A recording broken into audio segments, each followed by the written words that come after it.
It's day 4 on a Monday with the man, Frank Scalish. It's day 4 on day 1 in the before the noon hour.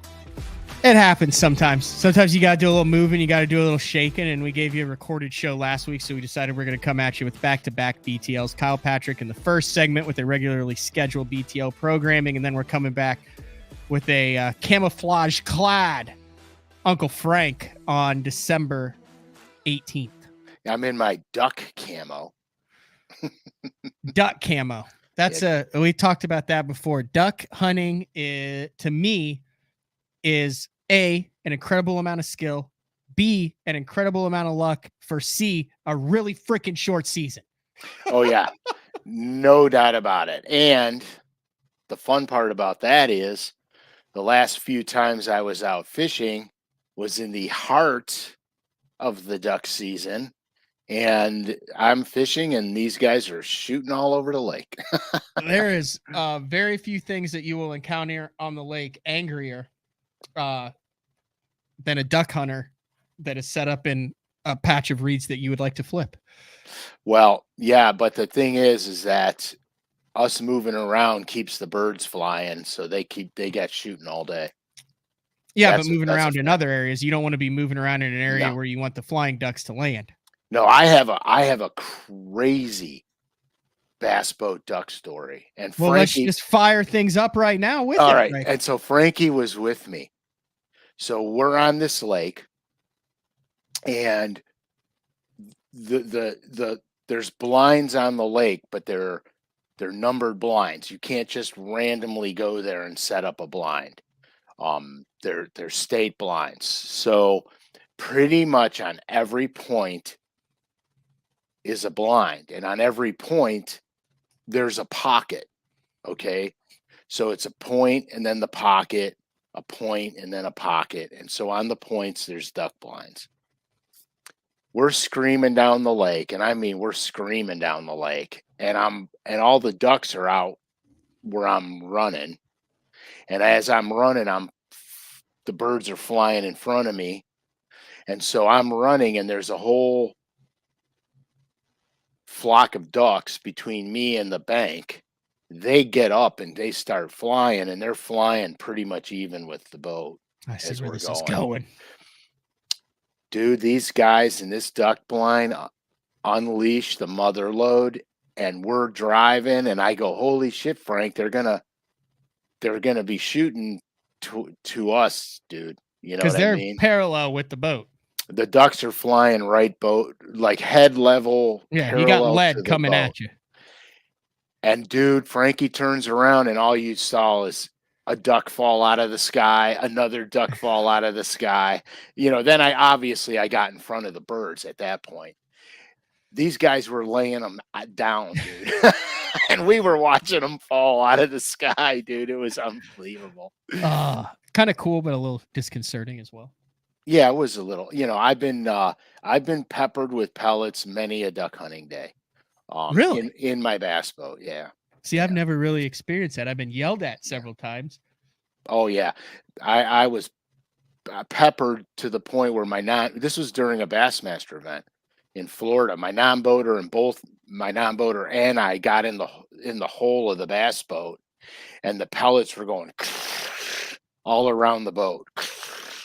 You know, in the water. Mm-hmm. Now, obviously, the pellets were on the way. The trajectory was on the way down. So I don't think anything would have happened to us because it didn't even, penetrate the boat. But they were there. They were bouncing off the boat and everything. So I yell at the guys. I go, "Hey, we're fishing over here," and it's dead quiet, and you hear, "Hey, we're hunting over here." I said, "Okay, I'm out." There's nothing that'll make your heart jump into your throat than when you're fishing and everything's copacetic, and then you're just suddenly amongst the decoys. Oh yeah, and you don't even realize it, and you just look. You're like, "Oh, those aren't real." Yeah, and someone's looking at you with a loaded weapon. Yeah, that's a bad gig. That's fun. So you had a lot of fun, I understand. Yeah. Pro Bass Adventures Mexico trip was last week. We got there think we left Saturday. We fished Sunday, Monday, Tuesday, Wednesday, Thursday. Flew back Friday. Was in I got a cowskin rug on Saturday from the Fort Worth Stockyards, 10-foot cowskin rug. Really a nice accent piece to the living room. Perfect. Got everything ready to go yesterday, and here we are today. So it seems like 10 minutes ago I was out on El Salto just casting, catching, counting, and mounting. So it was crazy. Yeah. I think we could do a little. You want to do a little recap of yeah, the, let's do it. Yeah. I'm curious, dude. So yeah. I'm in. So we'll start with the thing, which was my nervousness was like getting there, right? Like I'd never been through like customs outside of Canada where, they're like, hey, you bring anything sketchy in? You're like, no. And they're like, all right, have fun. Enjoy time with our friendly neighbors to the north. So it's real simple going into Canada. I'd done it since I was little, but I had like a phobia of going into any other country because I'd never been through customs or anything. So I fly straight from Dallas to Mazatlan. Super easy. You get off the plane. They give you a little piece of paper. You fill it out. I had a little roll of tobacco, which everyone's like, I don't declare that. Like, it's no big deal. But I wanted to make sure I was above board. So, you get everything. You show your passport. Super easy. And then you just walk through and they're like, tobacco? And he said, yeah, I got 5 rolls. So I got searched, all my bags and stuff. And they're like, that's it? And they said, yeah. They had a dog sniffing everything. Guess what he was sniffing for? He was a fruit dog. It was making sure we weren't smuggling any bananas into Mexico. And he went through everything and sniffed everything for fruit. All they cared about going into Mexico was that there was no American fruit headed into Mexico. Is that what's the story behind that? Do we have some bug here that can I have no idea, but I mean, he had a vest on. He said like La Frutas on the thing. It had like like they were set up. There was no produce that was getting through, and you run everything through, and then and they were there, right there. You go out, it says Pro Bass Adventures on the van. You jump in the van, you're an hour and a half drive, and then bam, you're off to the lake. Yeah, you're at El Salto. Super mellow, super easy. The terrain. It's been a minute since you've been down there, right, Frank?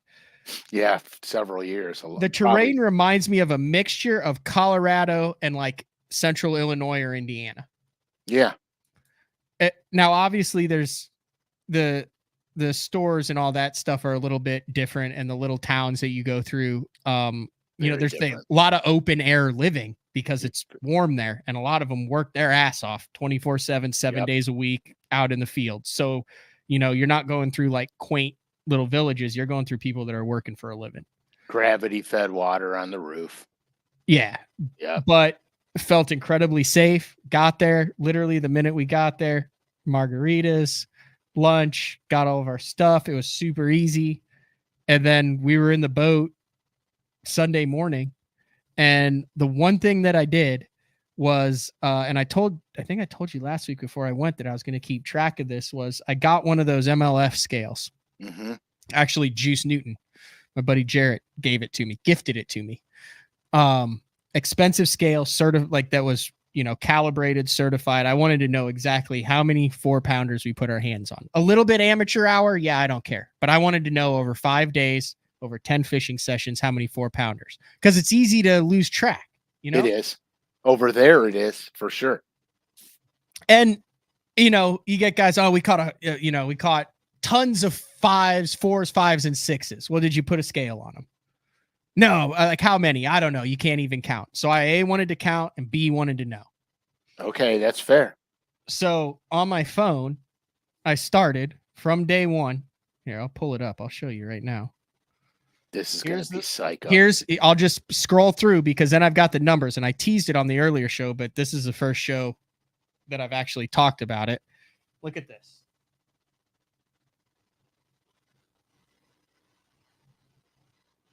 Okay. There's every 4-pounder that we caught of every session, when we caught it, and whether I caught it or Darren caught it. That's who I fished with, my buddy Darren. What's the grand total? 5 days of fishing. So you get out, they knock on your door at 5 in the morning, 5 exactly, like on the dot. Good morning. Coffee's outside, orange juice is outside. Take a shower, get ready, go down, eat. You're in the boat at 6 o'clock. You fish 6 to noon, then you come in, you do lunch, you take a siesta, then you go 2 to dark or 1:30 to dark. So it's about a 9-hour day, which I thought I'd be like, I don't want to stop for lunch. You're ready to stop for lunch. It's a great time. Grand total for the week. So that is 9 hours a day for 5 days, 2 people in the boat. We caught 93. What are you laughing at? 93 fish over 4 pounds. We caught, this gets even wackier. We caught 93 bass scaled over 4 pounds. 60 of the 93 were over 5 pounds. Oh my God. 19 were over 6. 5 were over 7. Or 6 were over 7. 1 was over 8, and 1 was over 9. That is a grand slam fest. So that averages out. I love numbers. That averages out to roughly 18.6 bass over 4 pounds per day. If you're fishing 9 hours with 2 anglers in the boat, that's 2 fish over 4 pounds per hour, which means you're catching every minute that we were on the water fishing. We caught a 4-pounder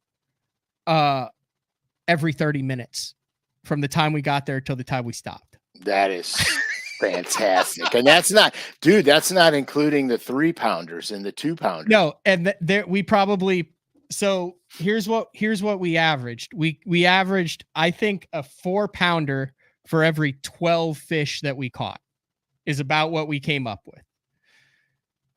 Because you could get on flats and catch pre-spawn males in the 2 to 3.5 pound range, literally every 10 cranks, right?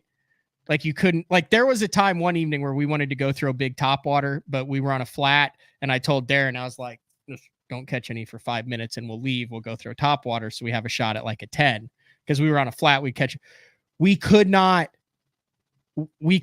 not catch them. Like if we cast, it did not matter whether we were throwing a jig, a Carolina rig, a trap, anything. I'd be like, son of a gun, I got one. He'd be like, I got one too. We'd be like, maybe they cut. No, we just doubled up. We probably had 30, 40 doubles. I had one day where I caught 2 doubles during the day. I caught 2 on one trap, 3/4 ounce trap. And then I did bring an Alabama rig just to see how stupid it got. I think I made 8 casts with an Alabama rig and I caught 10 fish. That's insanity, dude. That's an epic bass fishing vacation. Now, out of the 60 over 5 pounds, over half of those came on topwater. It was an epic a saltwater spook, a Vixen, the Magnum Popar. What was that color that Lure Net dropped a while ago? It's like a weird clownish color. It was like in the Mag Popar. Oh my gosh. It was like a Lure Net exclusive. Juice had one. He gave it to me, and I had like numerous 6-pounders that just deleted the thing. I'm trying to I can't think of the color name.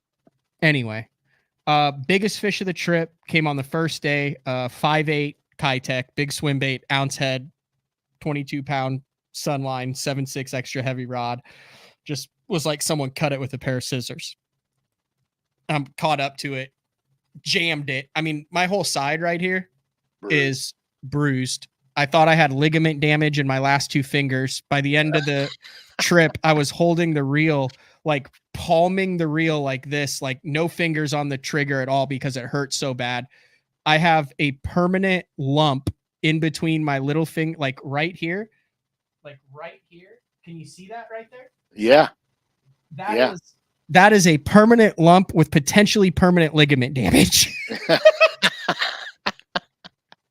That is from catching so many fish. Anyway, I jammed it. I thought I was stuck in a tree. It came up. It was a 9.4.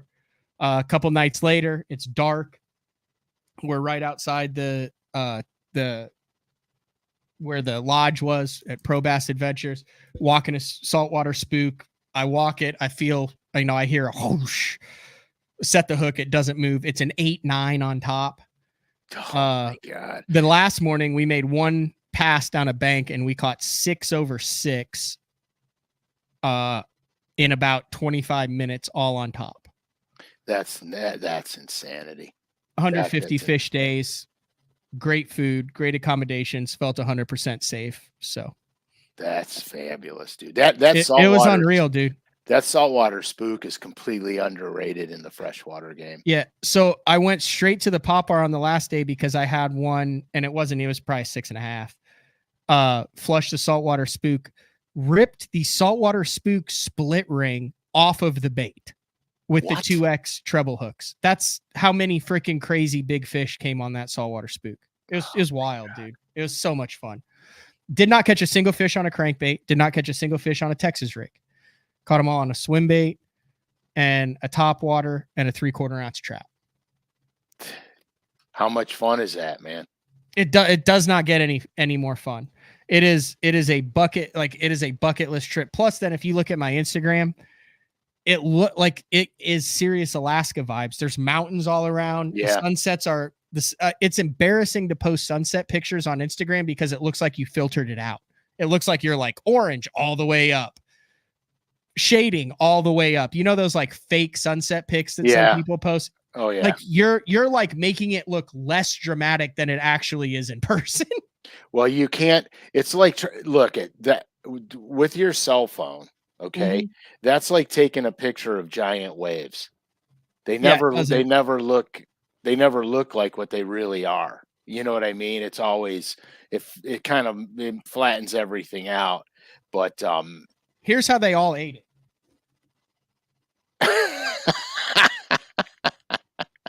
That's a 3/4 ounce trap, Frank. Oh my gosh! Here it looks like a 1/4 ounce. Or look at that tilapia in that fish's mouth. Oh yeah, heck yeah! We're gonna get flagged because they're gonna be like, those aren't fish pictures. I sent you. Oh, here's a 6. Look at this. Yeah, that's that Pop-R color. Yeah. You could go into the archives and see what color it was. Was it on the paint shop? Yeah.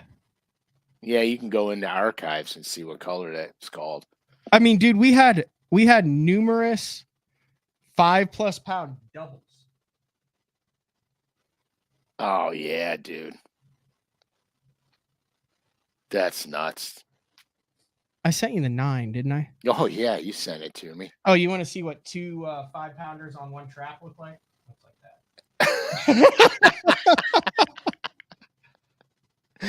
That's outstanding. There you go. The problem was Darren was like, we got to figure out how to take different pictures of these fish because they frickin' all look the same because they're all, you know what I mean? Yeah, they're all the same size. That's the 9-pounder.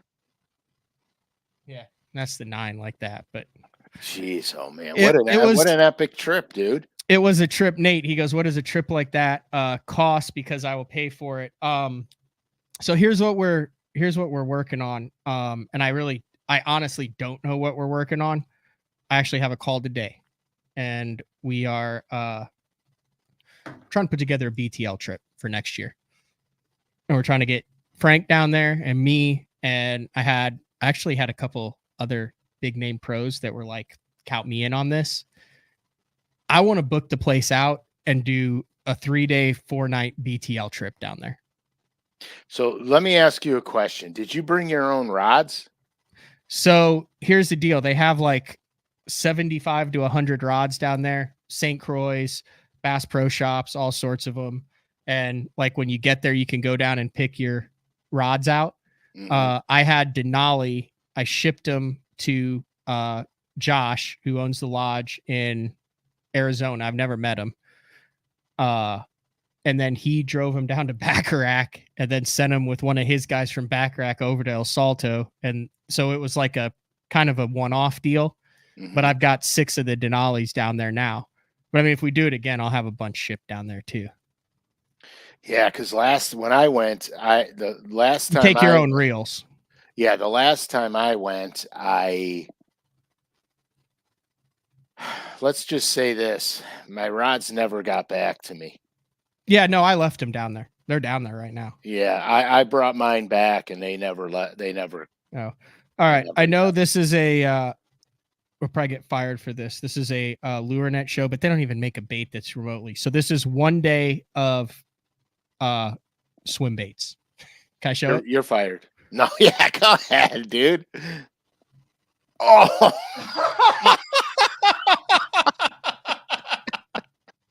That's one day. You got 30 pounds of swim baits laying in the bottom of the boat. Oh my gosh. Yeah, that's dude, one day of swim baits. No, there's no lie about that. You can't possibly bring enough soft plastics. You cannot possibly bring enough. That's why when I was down there, I was so grateful that they were on that fat-free shad, because, you know, I brought a couple dozen fat-frees down with me and a bunch of plug knockers. Mm-hmm. So here's the deal. There's like, I think 4 lodges or 3 lodges down there. There's Ron Speed, who's been down there forever. And then there's Pro Bass Adventures, that's been down there for 30 years. I think Josh has had it for a couple years. He's really working on Backrack. He's got live scope on all the Backrack boats. I talked to a guy who's been on like 20 trips. He's been to Backrack a bunch before. He's just an old Texas dude. Very, you know, he was there at the lodge. Learned a lot about Backrack. It's more of like a deep canyon, clear lake. It's like a 5-hour drive once you fly in.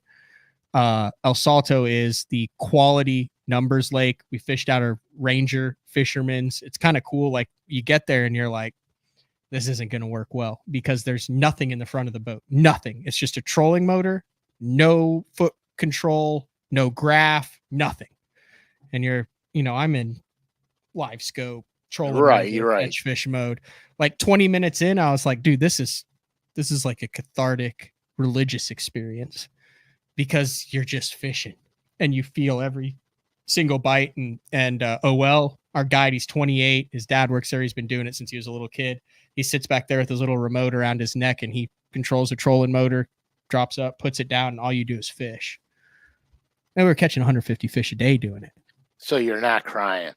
No, it was fantastic. Yeah, everything. The lowest I tied my trap on 18-pound test, and you know, caught him every cast on it.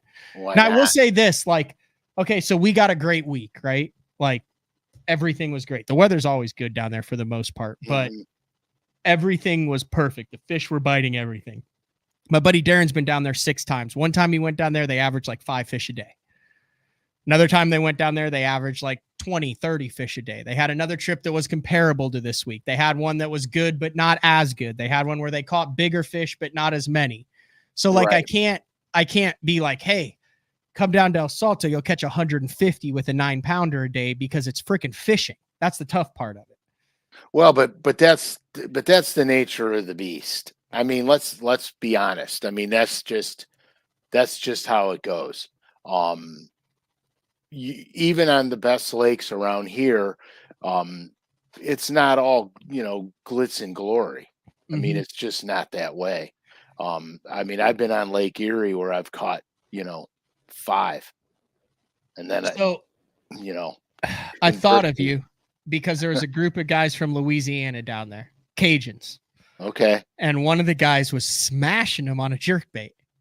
Money. And he brought it into the lodge one day, and he gave it. He's, you know, talking to Cage. He said, "This is the one."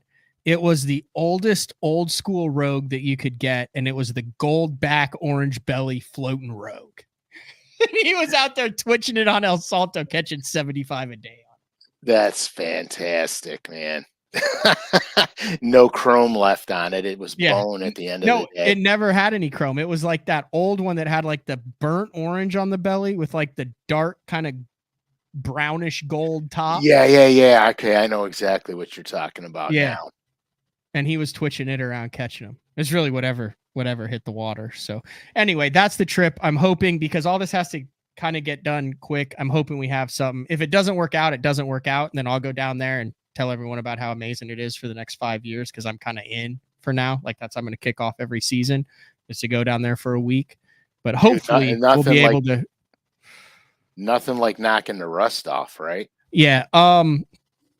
Ballpark cost like, I want to say like $3,000 around there. It depends on how much your flight is. Like if you want to use your flight benefits and stuff. Like I'm trying to work on like a 3-day, 4-night package deal. Who knows? I don't know. I'm being as honest as I can, Frank. I don't know if it'll come through, but I want you down there just hammered on 7-ounce Pacificos and margaritas, telling stories, and then going out and blasting them with Day 4 and BTL viewers. Like that, in my mind, is the perfect scenario.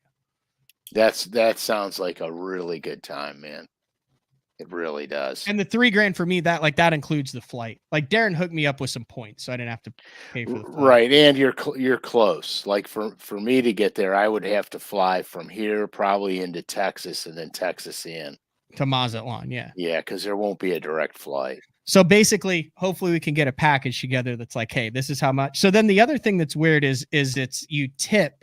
So you tip the ladies who do your food, you tip your driver, you tip the guys down at the dock. Your guide for the weeks is what you're tipping. So I brought the tips cost me $600. Yeah. So what I wound up doing when I went to Aguamilpa was I gave them cash and lures because the guides there need the lures. Now, supposedly I probably shouldn't even say this. You weren't supposed to give your guide lures like it says it in the information. I gave my dude a reel. I gave him the rest of my line. I gave him a Denali reel. I gave him a couple packs of baits, the jig heads that whatever was basically out, I gave to him. Right. He didn't ask for them. I did it. I don't care whether that's what I did. Do it or not. The dude kicked ass. I mean, he knows the lake like the back of his hand. Yeah. He's a freaking unreal guide. He spent his whole life out there. That's exactly what I did. I brought down a suitcase full of lures and gave them all to the guide. Yeah, there's no sneaky baits available down there. If you don't bring it, you don't get it. Like there's no, like once you're there, you're there. Yeah, you're not buying nothing. Yeah. But anyway, to put a bow on it, I think the way I got it, this is the Pro Bass Adventures fishing lodge. Incredibly nice, clean accommodations, 2 beds, great working shower, great pressure, TV in each room, ice cold beer outside of the door every single day. Felt entirely safe. Everything worked. Really nice palm trees, really clean lodge, meals, everything was perfect. If you're looking for like luxury, not luxury, you're here to fish. Yeah, but it's better than most of the hotels you'll stay in when you're fishing, traveling around 100%. I mean, 100%. Yeah. And the people down there are so freaking nice. Like they all work their tail off. Yeah, they do. They're happy to accommodate. Yeah. You know, it's a 10 out of 10 for me, Frank. So there's my 25-minute synopsis of El Salto. No, that's super cool, dude. Okay, here's the coolest thing, and I promise I'm done. The coolest thing, it's like 7 a.m. You know, you see the other boats out there. There were probably 20, 30 other guide boats out on the entire lake, but you get away. And I look at Darren one morning and we're catching 6-pounders on freaking topwaters. We're like, dude, we are on Lake El Salto in Mexico. There's less than 100 people in the world right now that are on what is arguably the best bass fishing lake as a whole. We're talking numbers and size, not the OHIV deal or all these others. Like that's a whole different animal, but just quality bass fishing, the best bass fishing lakes in the world. You're on one of the best, if not the best bass fishing lake in the world. One of 100 people. It's 7 a.m. You're catching 6-pounders on top water, and you know that is your only thing that you're going to do for the next 3 days. It's a badass feeling. It is. It's fabulous because you know one thing's for sure. You're going to eat good. It's not going to be pressure, and you're going to catch the rat crap out of them. Yep. I mean, you know, the other day I got out. I had to bust 400 yards of ice to get out. So we're gonna catch him. Yeah, I did. We're gonna contrast. We're contrasting now. Where you got, let's hear it. You got palm trees and beautiful weather, and I'm. You know, it's 20 degrees out. I'm busting, you know, almost 3/4 of an inch of ice to get out, and didn't really know if I was going to catch them or not catch them. I had an idea I was going to catch them, and the first The first bass I caught was over 5 pounds. And I was like, this is going to be a good day. You know what I mean? I like get out there and I got away from the ice and I'm freezing my ass off and I'm like, You dragging or jerking? jerk, and I go, "Doom," and I'm sitting there and I'm pausing it, and I got a wind bow in my line, and the wind bow gets knocked out of my line. And so, Oh, those are dude, the I best. lean in on I lean in on I was like, "Oh shit, this is a good one, man." And I was by myself. And so here, look, I brought a net with me because it was so cold. I'm like, I am not getting my hands wet in the morning because they'll freeze. And Mhm. so I brought a net with me and I scoop it in the net. And I knew it was a good one. I didn't realize how good it was until I scoop them up in the net and I go to lift them in the boat. You know how the net all of a sudden turns on you? You're like, oh, Yeah. that's better than I thought. Yep. But it was good. I wound up putting 18 in the boat. I Oh, lost, damn. yeah, I lost two. I lost one gargantuan one, bigger than the biggest one I caught that day, which was a little over 5. He Every single solitary bite came on the pause.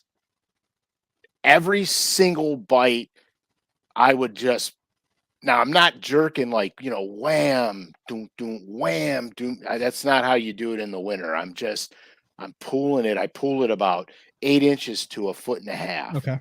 And I just pull it just enough for me to feel the jerkbait wiggle a little bit. And you can feel the rogue wiggle because it's got a really good lazy pitch and roll. So when you pull it, it's That's what makes it so good in the cold weather, even though it right. sucks to throw. That's the magic of the Rogue is when you pull it, that action is, I mean, that's what I've always been told by the old timers. It's 100% accurate because it's just lazy how it moves. So when you pull it nice and slow, you can feel it, don't, and then you leave it there. And it was hilarious because they were calling for very light wind, which was BS. It was blowing like crazy. And I'll be honest with you, I mixed it up. I had a handful of different style jerk baits on also because I had to switch jerk baits as I was switching terrain, underwater structure. I needed some that would get a little bit deeper, some that would run a little shallower. I had to cover certain, depth ranges. So anyway, the long and short of it was I had to leave early because I had to get home. And so I ran to another spot and I said, "Well, I'll have time. You know, I'll fish for 30 yards and then I got to go." And I catch a couple and I said, "Well, I'm going to go over here last place I'm going to fish." I cast out there. I catch a 3.5 pounder and let it go and put all my shit away and left and went home. And I was like, "Oh, my gosh." You were the only boat on the lake? Yeah, yeah. I That's freaking was, thank awesome. God. I hate um I hate this time of year when I go out and see another boat on the lake. Just, Because just another boat. Doesn't matter. Just it any doesn't other matter. boat. I don't give a shit if it's a duck hunter. I hate it. I'm like, come on, man. It's the middle of winter. You know what I mean? It's the middle of winter. Can just you guys just stay home? I don't want to be in a hurry and I don't want to feel pressured. If there's a lot of guys fishing around, I get in a little bit of a hurry. And the trick to wintertime is to cover water, but not cover water like you would in the warm months where you're trucking. Mhm. You want to keep moving, but you're very methodical and you're slow. Because in the wintertime, the bass don't occupy as much of the water column. It shrinks way down. It's like 8 to 10% of the entire lake is where them fish will be. Yeah. And so when you find them, you have to slow down because there's going to be a lot of them there. Yes, their metabolism slows down, and all that means because you can't decipher the difference in the bass's speed of a strike or anything in the wintertime versus the warm weather months. The only difference is they won't jump in the winter. Not here. They just, for whatever the reason, they do not jump. They waller. They barely come up to the top. They'll come up to the top when you get them close, but that's just because of the angle of your line. You're pulling them up, you know what I mean? Mhm. But they don't literally like but that's the only discernible difference. So when people say their metabolism slows down, you got to slow way down. All that means is they don't require as much food in the wintertime. So they don't need to eat as often. That's really the basis of their slowdown. Okay. They just don't feed as much. So what happens is you're around a lot more so you catch them. And that's really the deal of it. And the conversely, the other thing about fishing in the I'm going to call it winter. The other thing about fishing in the winter is you could be completely wrong and you will not catch a thing, nothing, because you are absolutely not near them. And so that's the tricky part about the winter time is finding those winter locations. Normally, they'll stay the same from year to year where they winter, unless there's a lot of fishing pressure. Fishing pressure moves the bass. So if you got a lot of pressure on the lakes in the wintertime and guys keep catching them, those fish don't stay there. They're gone. And the worst thing is spreading them out because now they're not ganged up anymore. So now Mhm. you're trying to catch one here and one there, one here and one there. And that makes for a long day this time of year.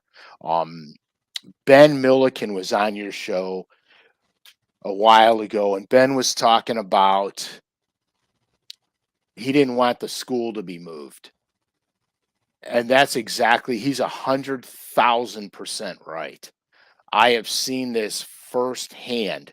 I was on a wad of fish one winter about 4 winters ago. I was on, I actually had 3 locations where they were, I'm going to call it super stacked. Like you could literally go to each location and catch 50. Okay. Word got out. There was a lot of fishing pressure on the lake. And I had to go peck for onesies and twosies because those mega schools were gone. Like they were gone. In fact, on one of the schools, I had broke one of the arms off of my A rig.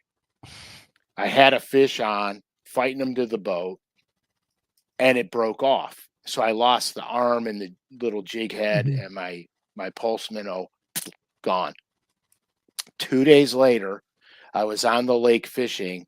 I was a half a mile from the mega school, and I caught one on the jerk bait, and it was a good one. And I was fighting them in, and I landed them, and I got my arm and my pulse Half a minnow mile back away. half a mile away.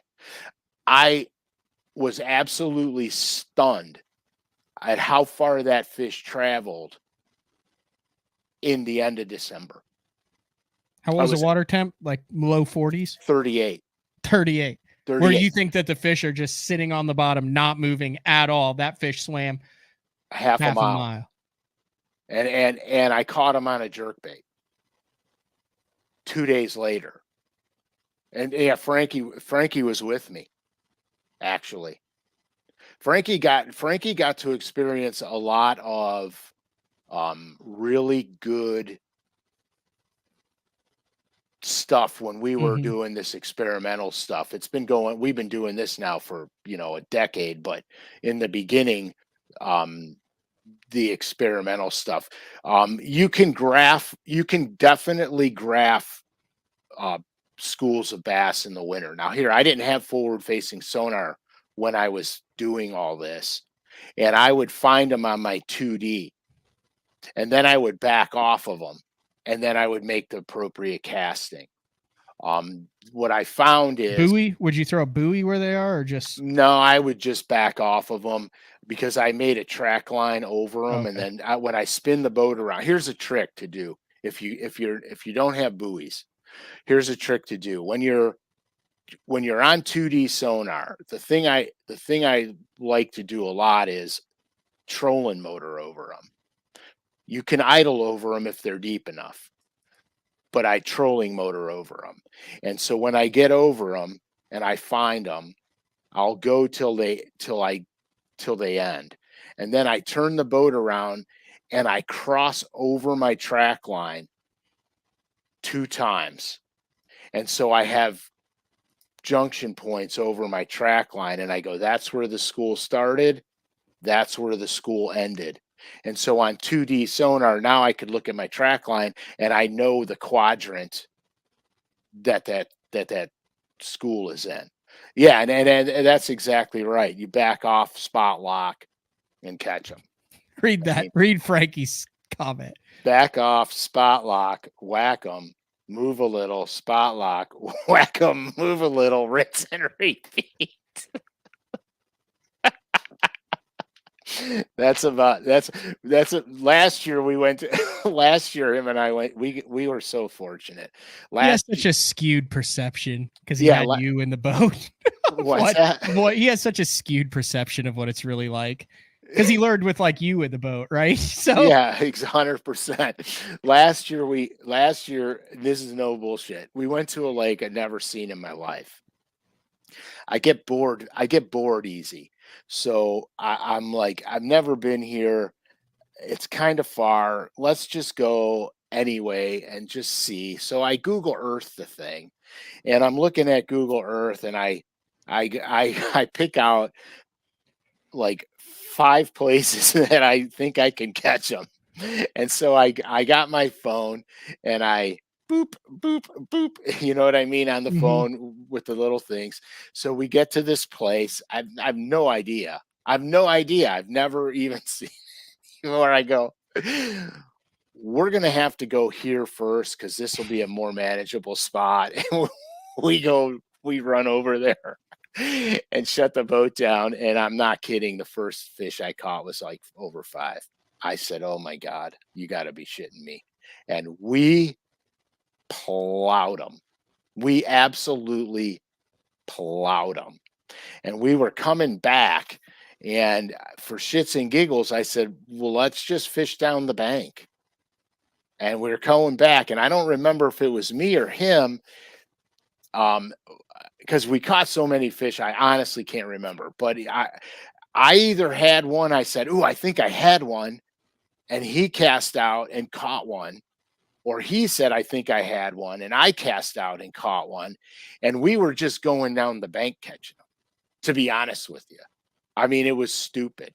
It was really stupid, but it was so much fun. It was just so much fun. Mr. Justin Fishing asks Uncle Frank, I'm out west, 20 foot of visibility. Ooh, 20 foot of Yeah. visibility. Shad Lake with temps in the low 50s. Which color rogue are you throwing? If it's that clean, I'm going translucent and subtle. To be honest with you, all the FX colors have transparency to them. Your lake is going to show an affinity for one over another. It's very difficult. It's very difficult for me to tell you without actually being on the lake. If you know your lake leans towards certain color ranges, then pick out the rogues or the jerkbaits of that color range first, Okay. and then start to deviate from that. Like I've got some lakes that have definite color preferences. And if you throw another color, you might catch a couple, but you're not going to light the world on fire. So you have to stay within that hue range of your lake initially. That could change based on wind, light refraction. You know, if you get that algae sometimes comes into play where it gives that greenish tint, or tannins, if there's a lot of leaves and trees there, tannins could play. So you want to start out that way, because it's really Like I have favorite colors, but they don't translate in every Yeah. lake. Yeah. You No, know how that's fair. you Yeah, know how that 100%. goes. I got a couple lakes where like colors I hate work. Right. And then you're Like I'm pissed. not a pro blue fan. I hate like the pro blue color. But there's a couple lakes where they eat that color jerkbait. Right. And you have to throw it because they're into that bluish, pearlish way that bait reflects. Here, I'll show you. I don't know why. I'm not a huge fan of like that color of jerkbait. Yeah, and It's and not a that sexy color, it's not. but It's there's a not. couple lakes where they hammer that color better Right. than any other color. You better have it. There's no lie about that. I got a lake here that if you're not throwing that, you're not going to catch one. Are you cool with answering a couple more like hard hitting questions? Yeah, I don't care. Okay. Drunkwood would like to know if you get into the nog during the holiday season. I'm not an eggnog fan. I like it, but I'm not an eggnog fan. My unfortunately, um, I'm a beer guy. Every now and then I do a little whiskey, but I'm a beer guy. Clay is somewhat offended that you did not put the row guys on the new FX series in those 6 and would like to know if there's a reason why you went with the round eyes. Yeah, I went with the round eyes because I want the thing to look real in the water. When I created the FX series, I had to differentiate it from just standard colors. And part of it was because there's no recessed eyes, so I couldn't add 3D eyes. Now, I can do it for myself because I grind out a pocket and put the 3D eyes in. But for production purposes, no bueno, because they're not changing a mold for an eyeball.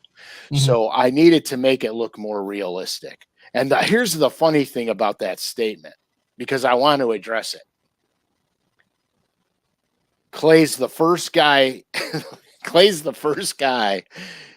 to complain about the eyes not being like the original eye on the Rogue. Everybody else loved the fact that it was not the original eye. I would expect nothing less from Clay. So I think it's a flip of a coin. But no, I designed the colors and I wanted the bait to have more of a realistic presence. Kyle talked about this earlier in the show, but I wanted to return to it because it's a question that I have. He talks about bass when they're sitting with their bellies in the mud and they're hard to see. I'm gonna piggyback off of that question and ask you, when do the bass sit with their bellies in the mud on the bottom? I've seen videos of it. We've all caught fish with chunks of mud on their bellies. When do they do that? It's more of a neutral or a negative mode. When the barometric pressure gets them all jacked up, they have a tendency to do that. They're not non-catchable. They're just very neutral or very negative. It's not like sometimes you could run a bait over top of them and they might lift off the bottom but go back down. That's the giveaway. 2D sonar, it looks like the bottom's moving. If you're trolling motoring and you're on top of them, it's just like when we ice fish for walleyes. If a walleye comes in and he's on the bottom, it just looks like the bottom's doing something. And you're like, well, we're not moving, we're on the ice. You know what I mean? That's a fish. And then you drop the spoon down there and you start doing the spoon, and all of a sudden that thing starts coming up and you get them. Bass are the same way. You know what I mean? They do the same thing. Nate would like to know how much of winter fishing is timing. Like if you find that 8 to 10%, but it's at the wrong time, won't you miss them? Well, yeah, because here's the thing. Okay, if you found them, you didn't miss them. You found them. The problem with wintertime fishing is the weather in the winter really can screw you up or help you. A very cold night with no wind puts ice on the lakes up here. It puts ice on the lakes. If there's too much ice on the lakes, the ice could the ice could form over areas that you want to fish. And that's a flip of a coin. I mean, a couple years ago, I went out and the area that I had to fish at was glazed over completely. And I idled around a million times, cracked all the ice, got a push pull, started shoving ice away. I opened up a whole section of lake to fish, and I had to come back 2 hours later when the wind moved all that broken ice out of there. I had to come back 2 hours later and fish, and I didn't know if I was going to catch one or not. And I wound up catching them, but I've done that before and not caught them because I created such a commotion. Grant says that his lake is unseasonably low and he is completely lost. Appreciate the honesty. He fishes a lot of bluffs but cannot find the fish. Do you need more information, like what part of the country it is, what type of lake it is? Do you freeze? Yeah, see, That's what I'm saying. Yeah. Okay. So here's the thing. Okay. Here, hold on. Have Grant give you more information. What do you need to know? And then Okay. we'll go to a couple other questions and we'll circle back to it. All right, Grant. So question 1, do you freeze? Does the water get ice on it? Question 2, unseasonably low. Does that mean it's a foot low or 6 feet low? Okay, Virginia, rare freeze. Okay. So, all right, so here we go. So what happens is, is there grass in the lake? Is it a grass lake? These are great questions. You're learning just by answering. Right. Okay, so he's 5 to 6 feet low. Is it a grass lake, Grant? Oh, the anticipation is palpable. I know. And if so, how deep does the grass grow? No grass, Highland Reservoir. Okay. That's all you need, right? You're good on that, right? Yeah, we're good now. Okay. So what you're going to have to look at, because now the lake is low. So a lot of the places, I'm going to throw the original question up. Okay, so a lot of the places that the bass may hold now, they're not going to utilize because they don't have the water over top of them that they want to have over the top of them. So 2 things occur. Either you go to the same places that you catch them and back off, or you look at how the structural element lies to where you catch them at the normal water level of that for that time of year. Now pretend the lake is that the level it's at now is normal, and then go look at places that look exactly the same as it did when the water level was up. But bluffs are weird, right? He says he fishes a lot of bluffs. Shouldn't the bass still be on the bluffs even if it's 5 foot low? They should, unless they're more comfortable with 20 feet of water over their heads instead of 10. Or, okay. You know what I mean? It's a comfort zone. Okay, so in the wintertime, bass are looking for a couple of things: food, comfort, and security. So is it a river impoundment? Is there current in the place? Because if there's current, the current will position the fish for you. If there's not much current and it's basically only wind generated, that's another thing. So when they're lowering the water, there's going to be current. That'll position the fish differently. Conversely, if the water's coming up, it's going to change the fish's position on stuff because now the current's reversing. It's going the opposite way. Okay. So where are you going? If let's say he's going this weekend, where are you going to start looking then? It's not on the bluffs. It's 6 foot low, Highland Reservoir, no grass, Virginia. I'm going to find areas that look exactly the same when the water's the right level. Okay. In other words, if you're fishing a place and you're normally catching them now and it's okay, no current, lake being low.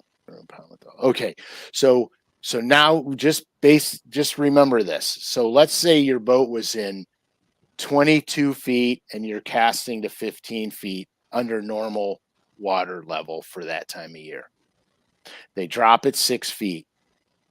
So now you take that as the normal level. So now you look for places that are going to look and behave exactly the same with your boat in that 22-foot mark or wherever that boat position is. Okay. And start there. And so you can narrow down smaller areas of the lake and cover it that way. You'll know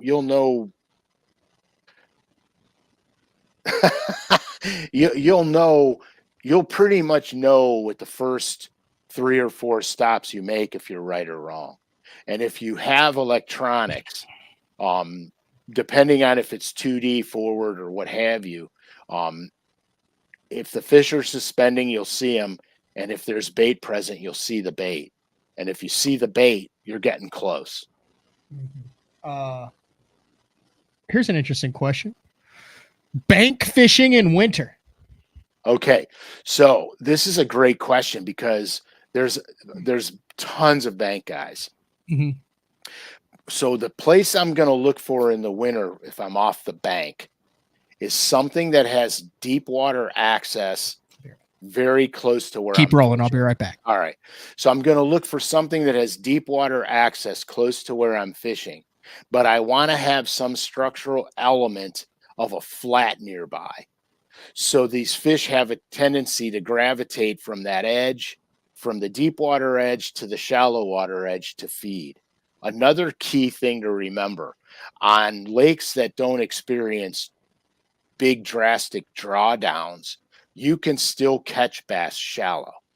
So if you find blowdowns that are on channel banks, not blowdowns on the back pocket of a flat that's 6 inches deep, something on a channel bank where the bass could just suspend in the tree or unsuspend and get down the break.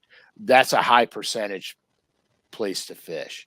So bank anglers, you want to look for an area that has deep water access, some shallow flats nearby. When I say nearby, if you're standing on in an edge, and then you should be able to cast to the flat edge or cast to the deep edge.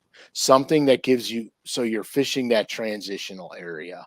And then if it's a grass lake, you want to look where the grass is broken and where you have clean zones because the bass will be in those clean zones using the grass edges to travel. All right. Andy is in Kentucky. He fishes mostly darker water. What would be the best bait to use during this time of the year? Okay, so dark water doesn't mean dirty. Let's clear that up first. Muddy water is bad in the winter. And muddy water is like when you look at it, it looks like coffee and cream. That's muddy water. Dark water could be tannin. It could just be dark water. But it's still clear. You put a bait in it and you're like, oh man, I can see that down 4 or 5 feet.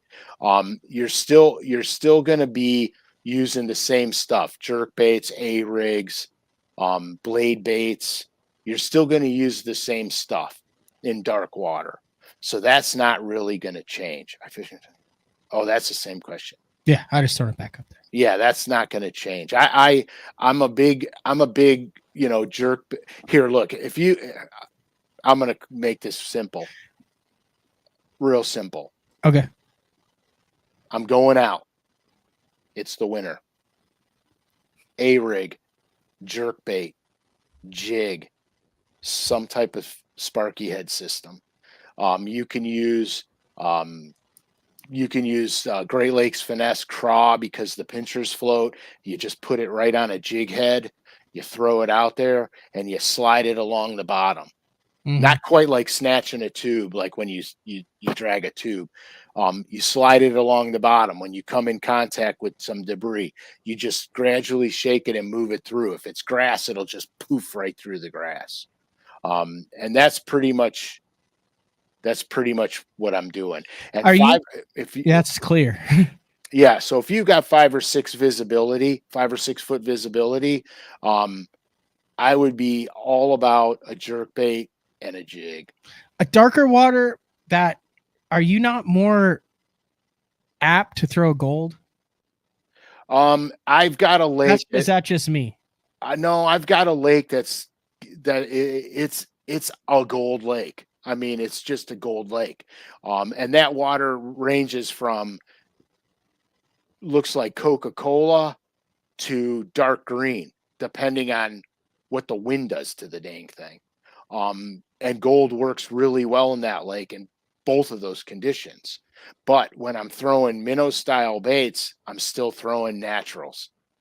I'm still throwing real natural bait fish looking stuff. Nick's going straight for the jugular. He just wants to straight up know what you're throwing on Erie right now. Well, Nick, I'm going to just tell you right now, this time of year, probably blade baits, tubes, and A-rigs.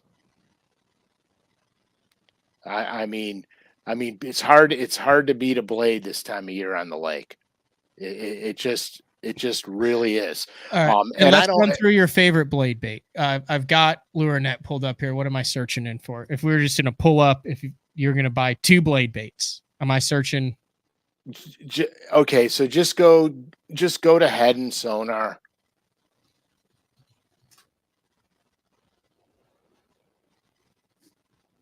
It's called a sonar. Yeah, the Head and Sonar. The Head and Rattling Flash sonar. The Head and Sonar. Okay. Yeah, just pull it up and just go right to Fire Tiger.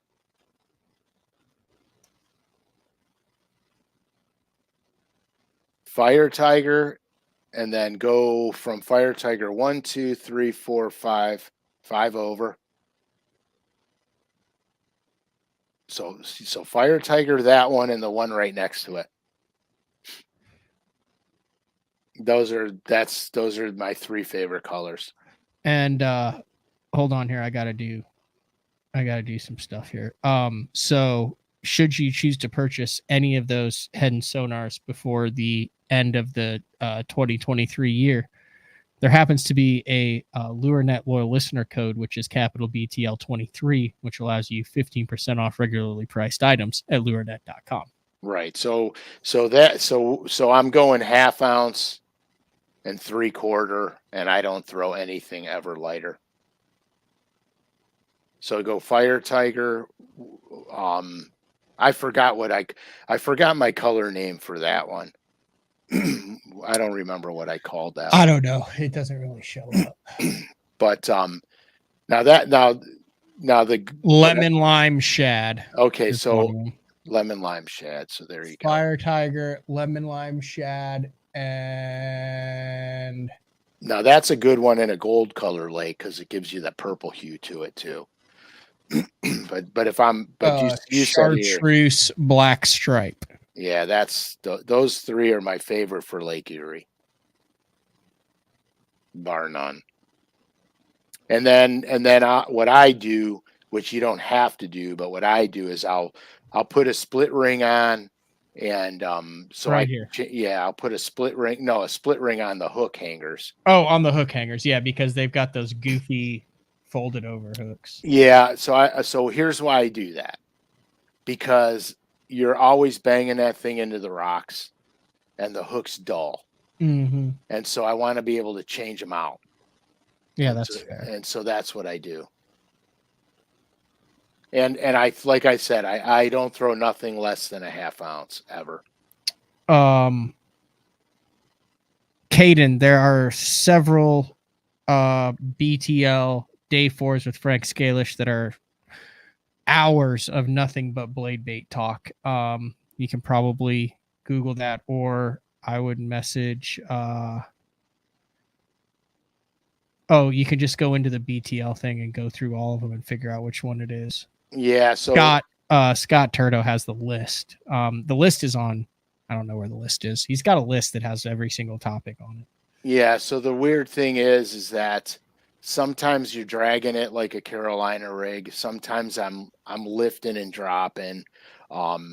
Sometimes I slow reel it and let it bang into stuff as I'm slowly reeling it.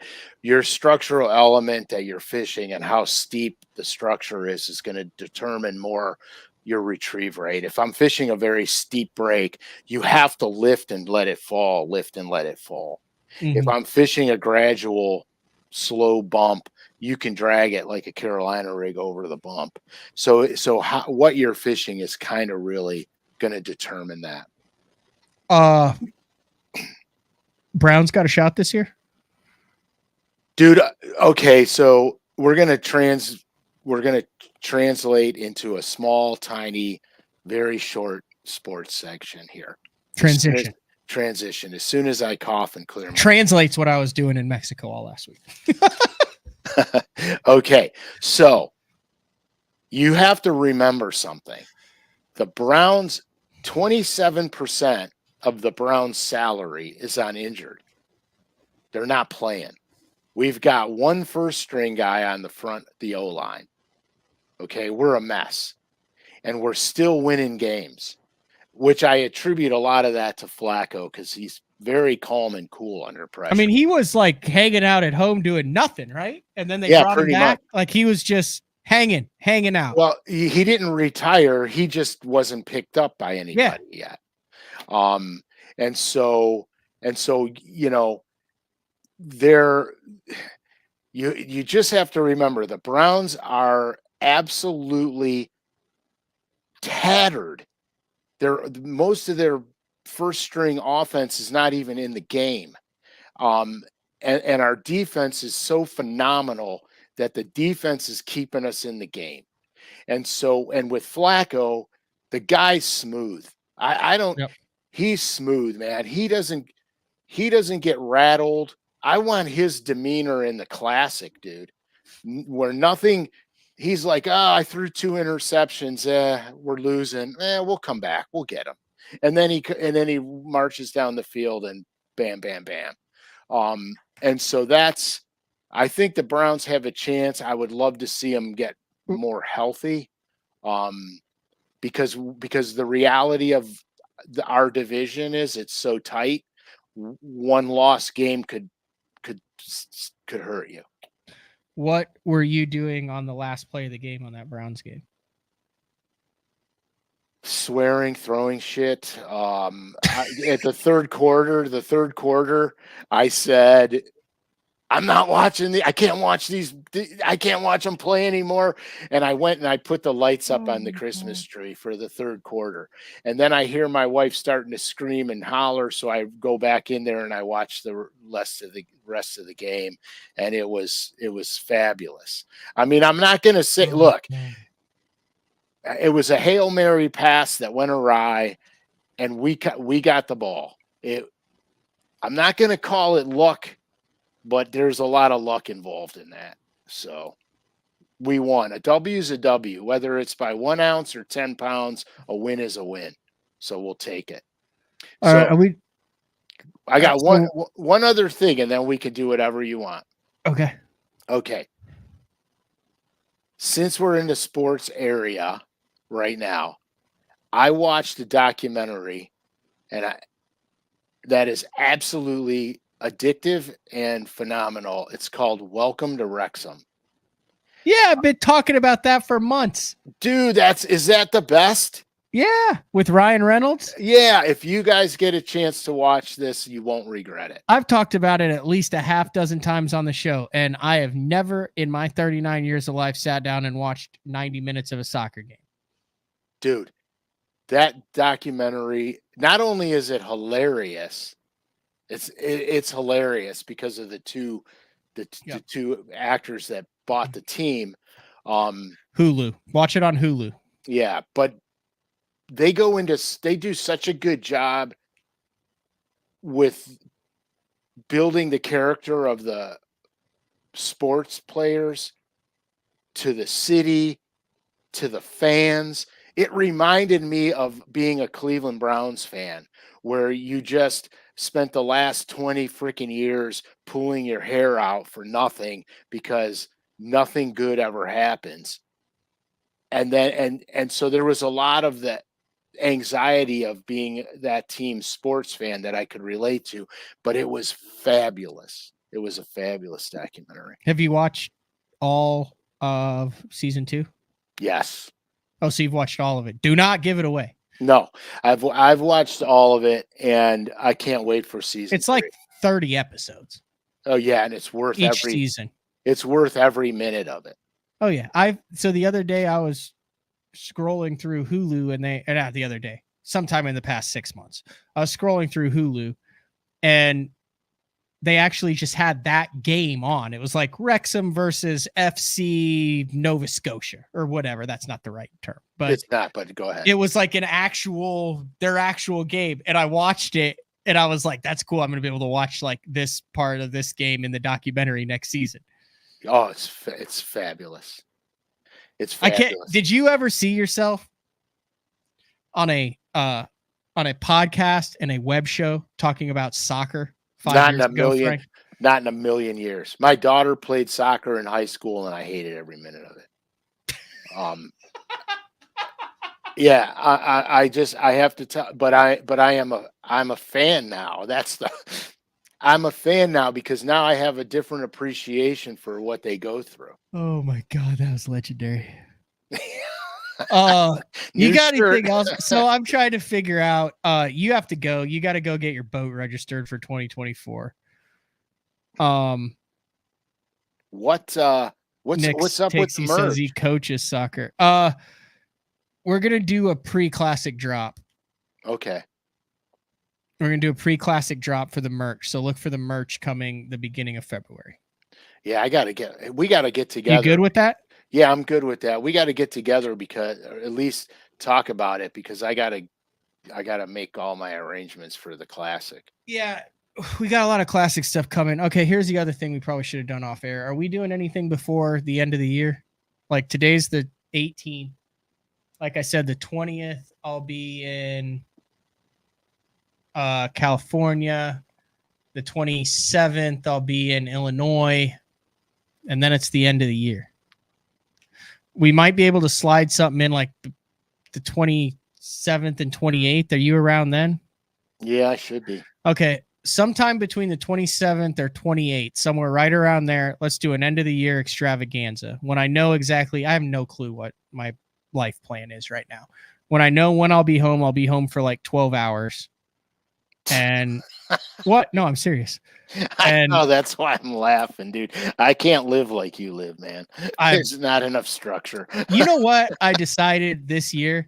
There's a lot of shit that I've wanted to do that I haven't done. And the greatest thing I've done this year is I've done it.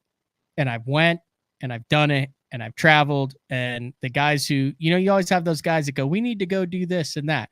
Well, I've called them up and said, let's go do this and let's go do that. And it's the greatest thing. Yeah, you have to remember, dude, you're single. You have no ties tying you to that, to your home. You have no ties there. You could do whatever you want. You're single. Well, I mean, I have Courtney, but I mean, like, I have no kids. I'm not married. Right, but no, she's very supportive. Even if you were married with no kids, it's easier to get up. It's a lot easier than when you have small children. That it just seems to me like kids like expect to be clothed and fed and have shelter. They're so neat. Those rotten bastards. Can you believe that? No, the reality of it is that, the more responsibilities you have, then I don't want to say the less freedom you have, but the less spontaneity you have. Yeah. So January is a disaster because I may or may not be pre-practicing some of the open stuff, and then everything kicks off like February 1st. So the end of January, then I'll be in Florida, and then it's like open, classic, open. We're gonna have to figure this out. So right now, we'll do this off air. We'll figure it out. All right, somewhere like 27th or 28th, because I'm doing Turnpike Troubadours, I believe, on either the 28th or 29th, live at Billy Bob's, the world's largest honky tonk.